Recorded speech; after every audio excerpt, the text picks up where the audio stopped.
Работяги, всем привет! В этом видосике мы с вами поговорим по поводу экипировки в данной игре. Например, вы новичок, вы пришли в эту игру и у вас мало денег, вы хотите сэкономить, купить цену-качество. Вот и в этом видосике мы будем с вами об этом общаться, разбирать, что же вам одеть, куда и почему.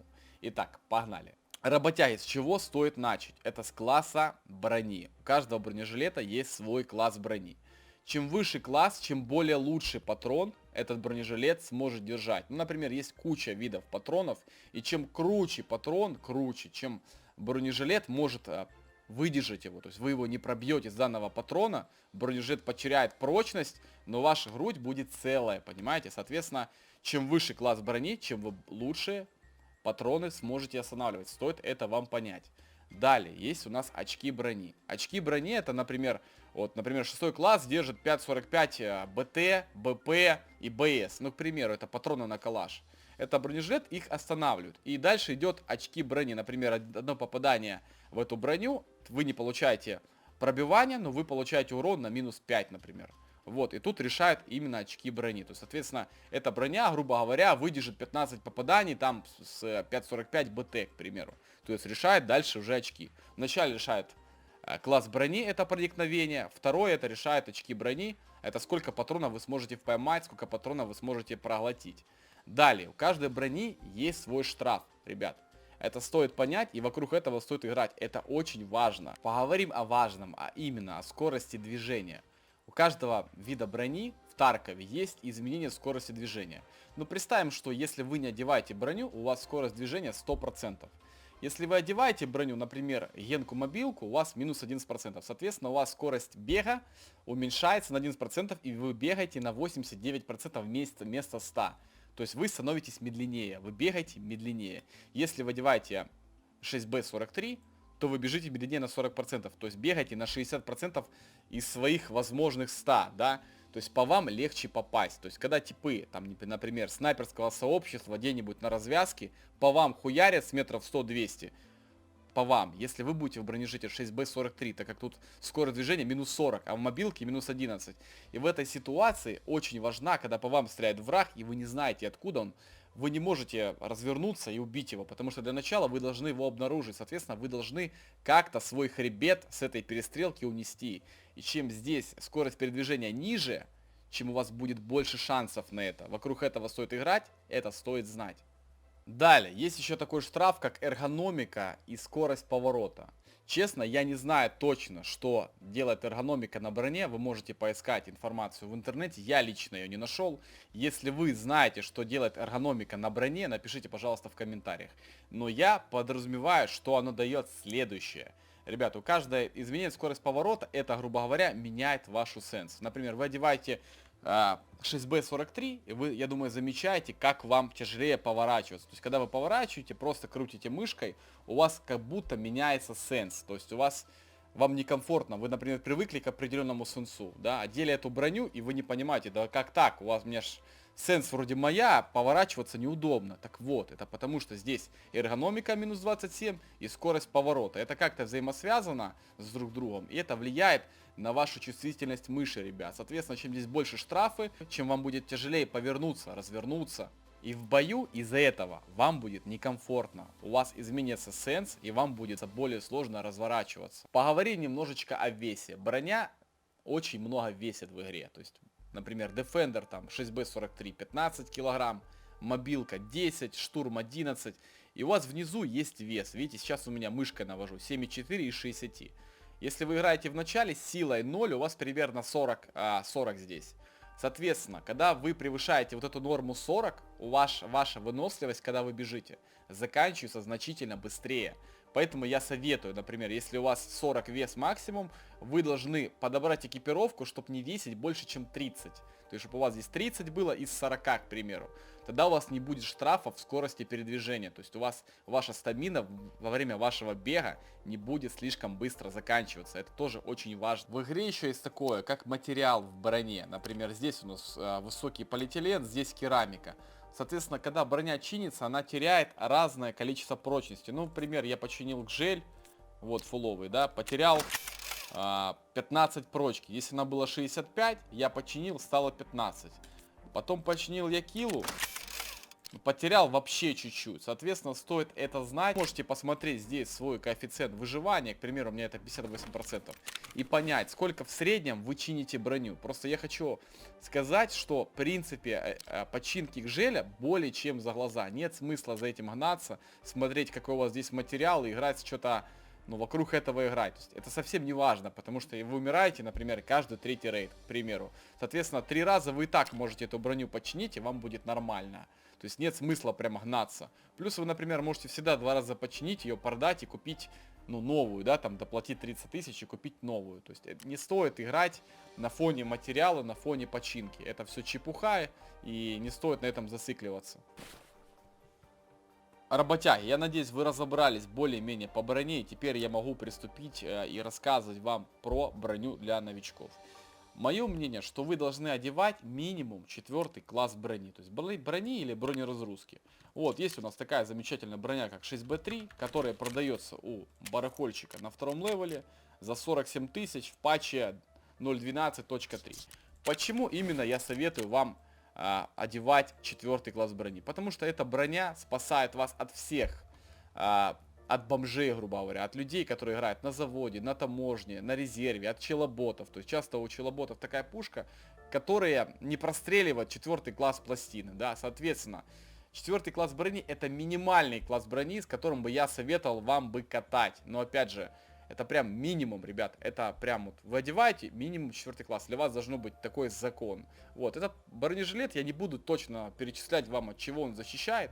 Но я скажу так, он защищает от бомжей, от нубов, от новичков, от челоботов, от таких самых таких начальных людей, которые только постигают эту игру и катают, экономят на всем. Вот. И вот эту броню они вас в принципе не пробьют. А если пробьют, вы получите маленькое повреждение груди. Поэтому, если вы одеваете броню, хотите сэкономить, то минимум 4 класс. Я советую вам исключительно 6B3, потому что вы экономите еще бабосики на разгрузке, вы сюда можете слаживать предметы, в случае чего можете застраховать его, выкинуть. Это редко кто-то с рейда собирает, потому что оно занимает много места, его редко кто-то прям забирает, выносит, поэтому эта дрянь всегда будет вам по страховке практически приходить. Поэтому, если у вас прям чертовски мало бабла, у вас там лям или 1,5 ляма в схроне, вы хотите экономить и при этом хоть как-то защищаться, то минимум, ребятки, 4 класс брони, а конкретно 6B3. Вот такая вот бронеразгрузка. Я вам рекомендую, она нормальная. Я с ней сам ходил в начале, играя с пистолетом с 5.7, бегал, развязку катал. Она нормально защищает от нубасиков. Я думаю, вам понравится. Но я бы вам настоятельно рекомендовал, ребят, если вы вдруг хотите броню и хотите уже более-менее одеваться, хотите тащить, хотите побеждать, то смотреть минимум 5 класс. Минимум 5 класс. Например, такая броня, как Жель. Почему 5 класс? Потому что 5 класс защищает почти от всех патронов, таких самых ходовых патронов, которые люди используют очень часто. Защищает именно 5 класс, не 4. Такие патроны, как 5.45, БТ, БП, ВАЛ, СП-5, там 7.62 ПС, то есть СКС, там. Все вот эти пули 5 класс держит спокойно. Когда вы одеваете 5 класс, проникновения в ваш грудак или в живот практически не будет.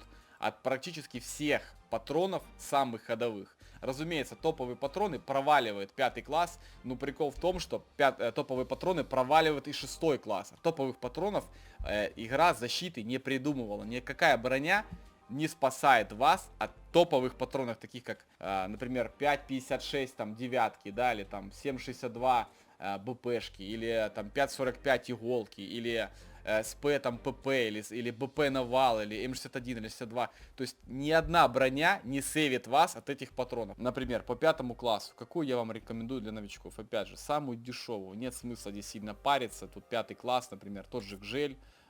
Стоит, продается у барахольщика на 3 уровне, вот, стоит 119 тысяч. Ну, вы можете сэкономить, покупая броню. Вы можете задать поиск по предмету или зайти в раздел бронежилеты, найти эту самую броню, понимая, что она стоит 120 тысяч, купить броню, ну, вот, к примеру, 50 тысяч, да, вот валяется, 50 тысяч купили, да, за 55 тысяч починили, и вот у вас броня, грубо говоря, 70 тысяч стоит. То есть вы можете такими вещами экономить. Опять же, я купил за 5 секунд, да, вы можете немножечко посмотреть на аукционе, купить уже выбитую броню, но главное, чтобы в ней было максимальной прочности много, починить и тем самым получить для себя выгоду. Ну, такой небольшой лайфхак для новичков, как сэкономить немножечко денег и купить все-таки себе 5 класс, а не 4. Касательно шлемов. В данной игре нету нормальных шлемов, которые я могу посоветовать для новичка. К сожалению, нету. Ребят, давайте говорить честно. Вот, это единственный вариант шлема, который более-менее недорогой, который можно одевать с наушниками, который стоит 20 тысяч. Но у него чертовские просто дебафы. Он у вас скорость движения, поворот, эргономик. У него всего 3 класс брони. Он ни от хера не сейвит, но на нем просто куча дебафов. Поэтому, ребят, я рекомендую вам, если вы новичок, у вас мало бабла, вообще не париться по поводу шлема. Оставьте себе вот этот лот свободным под шлем, да. Вдруг вы в рейде что-нибудь найдете и сюда оденете. Но если вдруг вам хочется шлем, я вам могу посоветовать. Но, понимаете, он никак не дешевый. То есть он до хрена стоит. Вот, есть на 2 уровне у барахольщика. Продается у нас ЛШЗ. Он 52 тысячи стоит. У него, видите, более-менее маленькие штрафы. Он обладает всего 3 классом брони, 30 прочности. То есть это очень мало для такой цены.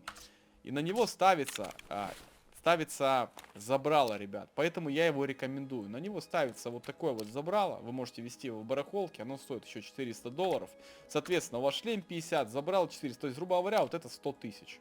У вас на башке 100 тысяч. Но это, к сожалению, единственный шлем в этой игре, который я могу вам посоветовать для новичка. Да, вы скажете, нихуя для новичка 100 тысяч рублей. Да, ребят, поэтому я вам советую, если вы новичок, все-таки лучше потратьте бабло на более-менее лучшую броню, не сейвите свою голову, потому что в игре шлемаки очень неэффективные, они очень плохо сейвят, и если же что-то брать, то минимум ЛШЗ. Я понимаю, что ценник на него большой, но, к сожалению, господа разработчики вот так вот решили, и приходится как-то выкручиваться, поэтому... Если вы шлем берете, то только ЛШЗ с забралом. А лучше катайте вообще без него. Находите в рейде шлем, одевайте что-нибудь сюда, экономьте этим слотом, вот, и берите более лучшую броню. Но если у вас есть бабос, вы хотите пойти по порядку, то берите ЛШЗ с забралом. Это единственный вариант для вас. Самый важный атрибут для новичка и для опытного игрока в игре — это наушники. Без наушников не играет ни один опытный игрок. Это очень важный атрибут в Таркове. Этот атрибут помогает вам слышать ваших врагов. То есть гораздо важнее их услышать и понять, где они, чтобы их убить, чем, возможно, как-то смутно засейвить свою голову 3 классом брони. Гораздо важнее понять, где он, чем, не знаю, подставить свой затылок, свой шлем и проверить его на прочность, да. Соответственно, есть у нас в игре много различных наушников. Например, я между ними не вижу какой-то определенной разницы. Я лично пытался записать ролик на данную тему. Я тестировал все наушники на разных поверхностях. У них меняется только немножечко звук, то есть сама подача звука. Но звук срабатывания на шаги одинаковый, то есть порог срабатывания, например, противник идет от вас там на подкордухах с радиуса 50 метров, они все одинаково проигрывают звук, то есть, ну, на определенном расстоянии начинаете вы слышать вашего врага. Поэтому вы можете взять ГШ 01, они продаются у барахольщика на 1 уровне, и особо не заморачиваться, они своим делом полностью справляются. Поэтому каждый рейд, когда вы катаете, вы всегда, абсолютно всегда берете с собой наушники, потому что наушники — это именно то, что нужно, чтобы одержать победу. Далее, о чем хочется еще поговорить. В игре есть еще разгрузки, ребят. Если вы одеваете 5 класс брони, а не 6Б3, например, то вы можете использовать разгрузку.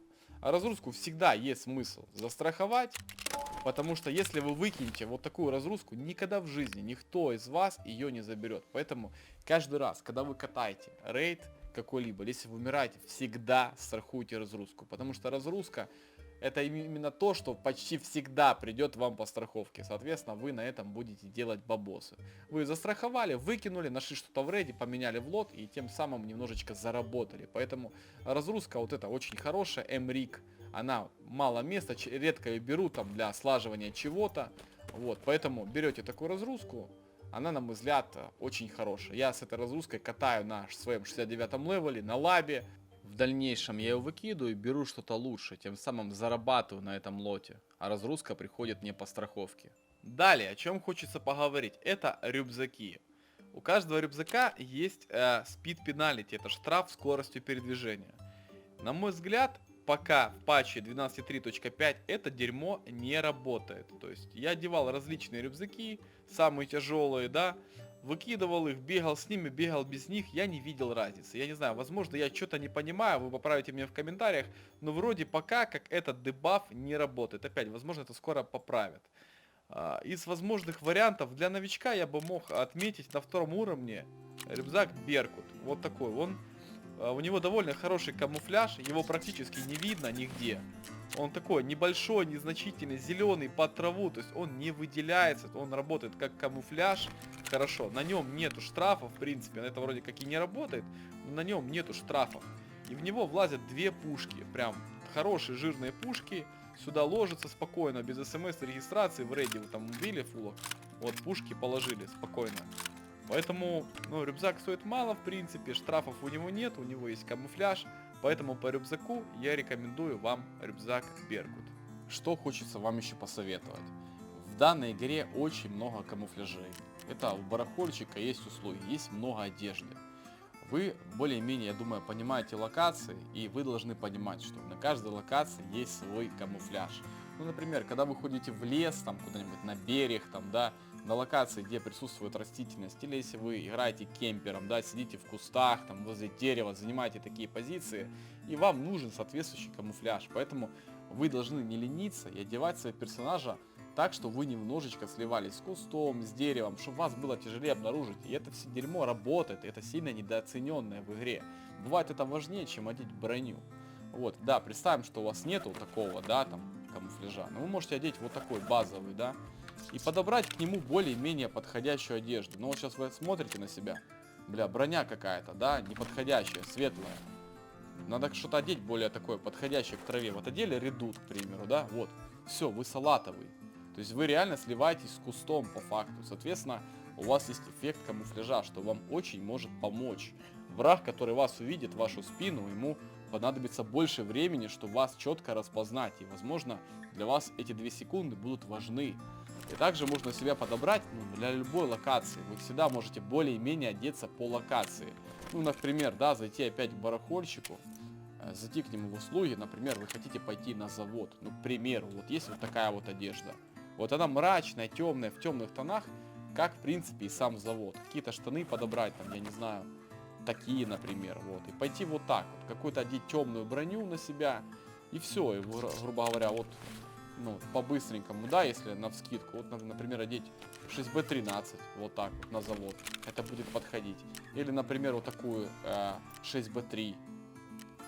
Вот, что-то такое одеть, чтобы вы подходили под локацию завод. Поменять каску или убрать ее вообще, чтобы более-менее сливаться с локацией. Это иногда помогает, ребят. Иногда приходится время, вы сливаетесь с текстурами, и противнику приходится время, чтобы собрать раму, что впереди враг. Соответственно, он потратит на 1-2 секунды больше, и у вас будет шанс его убить. Поэтому это не стоит недооценивать, и это очень важно в игре. Поэтому на каждую локацию одевайтесь соответственно. Топор у меня. Бля, это калаш. Если вам понравился мой видос, не поленитесь поставить мне, пожалуйста, палец вверх и заходите ко мне на стрим. Всем пока!